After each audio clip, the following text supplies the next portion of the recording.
Hello students, आज अपन करते हैं फाइलम प्रोटोजोआ। तो पहले लेते हैं फाइलम प्रोटोजोआ के जनरल कैरेक्टर्स कि क्या क्या विशेषताएं हैं, क्या क्या गुण होते हैं इसमें। जनरल कैरेक्टर में पहला है कि ये बहुत ही छोटे होते हैं, यानी स्मॉल, माइक्रोस्कोपिक, यानी माइक्रोस्कोप के बगैर इनको देखा नहीं जा सकता है, तो माइक्रोस्कोपिक होते हैं। दूसरी विशेषता इनकी है कि इनकी बॉडी बहुत ही सिंपल, परमिटिव, यानी सबसे आदिम प्रकार की बॉडी होती है इनकी, with protoplasmic grade of organization. Grade of organization basis of classification में पढ़ा था कि कई तरह के ग्रेड ऑफ ऑर्गेनाइजेशन होते हैं, तो प्रोटोप्लाज्मिक ग्रेड ऑफ ऑर्गेनाइजेशन पाया जाता है, यानी एक्टिविटीज जो है प्रोटोप्लाज्म लेवल पर होती है। तीसरा है बॉडी यूनिसेलुलर, एक कोशीय है, कंटेनिंग वन और मोर न्यूक्लियाई। न्यूक्लियस एक भी हो सकता है या अधिक भी हो सकते हैं। न्यूक्लियस जो है वो मोनोमॉर्फिक या डाइमॉर्फिक। मोनोमॉर्फिक का मतलब कि न्यूक्लियस एक प्रकार का, उसका आकार जो है वो एक ही तरह का होता है। डाइमॉर्फिक दो प्रकार के न्यूक्लियस, जैसे माइक्रोन्यूक्लियस, मैक्रोन्यूक्लियस। तो इस तरह से इसमें जो न्यूक्लियस है वो मोनोमॉर्फिक हो सकता है या डाइमॉर्फिक। चौथा पॉइंट है सॉलिटरी और फॉर्मिंग लूज कॉलोनी। सॉलिटरी मतलब एकल, एक, और फॉर्मिंग लूज कॉलोनीज यानी कई सारी सेल्स इकट्ठे होकर के एक कॉलोनी का निर्माण करते हैं, परंतु सारी सेल अलग अलग रहती है, एक ग्रुप बना लेती है, परंतु उनकी एक्टिविटीज़ जो है सबकी अलग अलग अपनी अपनी, तो इंडिपेंडेंट होती है।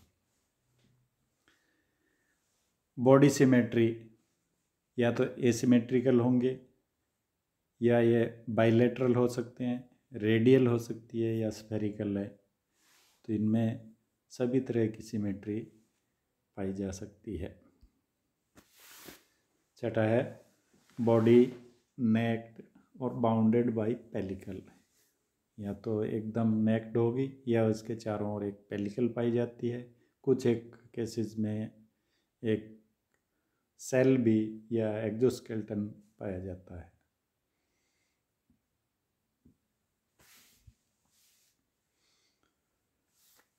Body form usually constant, generally जो बॉडी फॉर्म है वो चेंज नहीं होता है। कुछ केसेस ऐसे हैं जिनमें बॉडी फॉर्म जो एनवायरनमेंट के अनुसार चेंज होता है। Single cell body perform all essential activities, यानी जितनी उसकी जो एक्टिविटीज होती है वो सारी एक सेल के द्वारा पूरी की जाती है, यानी जो एक्टिविटीज़ है वो सेल लेवल पर या प्रोटोप्लाज्म लेवल पर कंप्लीट होती है। लोकोमोशन जो है वो स्यूडोपोडिया के द्वारा हो सकता है, या फ्लैजिला या सीलिया, या लोकोमोटरी ऑर्गन जो है वो एब्सेंट हो सकते हैं। न्यूट्रिशन यानी पोषण, पोषण इनमें होलोजोइक यानी एनिमल लाइक, यानी जंतुओं के आकार की तरह पोषण हो सकता है। होलोफाइटिक, प्लांट के समान पोषण, यानी क्लोरोफिल होगा और अपना भोजन स्वयं निर्माण करेंगे। सेप्रोजोइक, यानी जो सड़े गले पदार्थ होते हैं उनसे अपना भोजन लेते हैं। या पैरासिटिक, यानी पैरासाइट के रूप में। तो इनमें पोषण के अलग अलग तरीके हो सकते हैं। होलोजोइक हो सकता है, होलोफाइटिक हो सकता है, सेप्रोजोइक हो सकता है, पैरासिटिक हो सकता है। विद और without definite oral and anal aperture, कि ओरल या एनल एपर्चर हो भी सकता है या विदाउट इसके भी हो सकता है। डाइजेशन इंट्रासेलुलर और इंट्रासेलुलर के अंदर भी फूड वैक्यूल के अंदर डाइजेशन पाया जाता है। Respiration and excretion body surface के द्वारा होता है, यानी श्वसन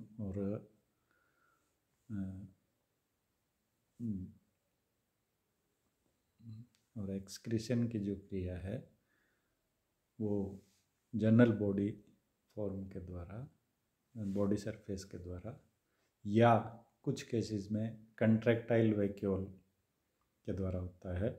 generally contractile vacuole osmo regulation का काम करती है। ऑस्मो रेगुलेशन की जब उसमें एक्सेस वाटर आ जाता है तो उस एक्सेस वाटर को बाहर निकालने का काम कंट्रैक्टाइल वैक्यूल करती है। Reproduction asexual bye binary fission या मल्टीपल फिजन। बाइनरी फिजन किसको कहते हैं कि एक सेल जो दो सेल में डिवाइड हो जाती है। मल्टीपल फिजन की कई सारी सेल्स में, या बड निर्माण के द्वारा, यानी कलिका के रूप में बडिंग की क्रिया होती है। सेक्सुअल रिप्रोडक्शन जो है वो कंजुगेशन के द्वारा, जिसमें कि गैमीट्स बनते हैं। Life history complicated with alternation of asexual and sexual phase, कि इसमें एसेक्सुअल और सेक्सुअल फेज जो है अल्टरनेशन में आती है। Encystment commonly occurs to help in dispersal. Encystment की एक सिस्ट का निर्माण हो जाता है बॉडी के चारों ओर, जो कि उसको विपरीत परिस्थितियों के अंदर बचाए रखती है। दूसरा कि वो उसको डिस्पर्सल यानी उसका जो प्रकीर्णन फैलाव जो होता है उसके अंदर वो सहायता करती है।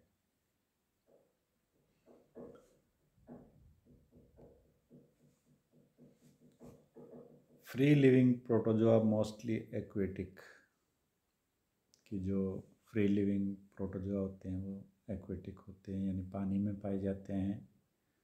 ये फ्रेश वाटर में हो सकते हैं या सी वाटर में भी हो सकते हैं, या जो पूल्स होते हैं या बावड़ियाँ वगैरह, इनमें सब में।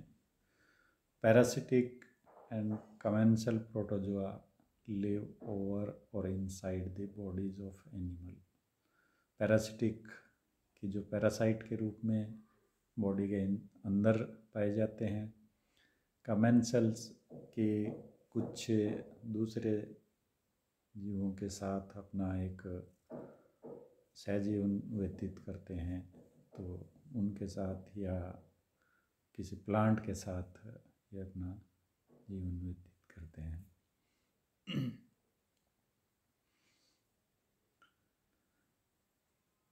नेक्स्ट है the single cell individual not differentiated into somatoplasm and germplasm, यानी इनमें सोमेटोप्लाज्म और जर्मप्लाज्म में डिवाइडेड नहीं होता। Therefore exempt from natural death, इसलिए natural death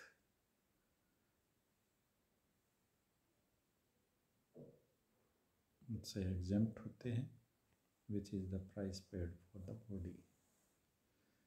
About 50,000 known species की प्रोटोजोआ की लगभग 50,000 जातियाँ ज्ञात हैं। तो इस तरह से ये प्रोटोजोआ के जनरल करैक्टर्स हैं। थैंक्स, आज के लिए इतना।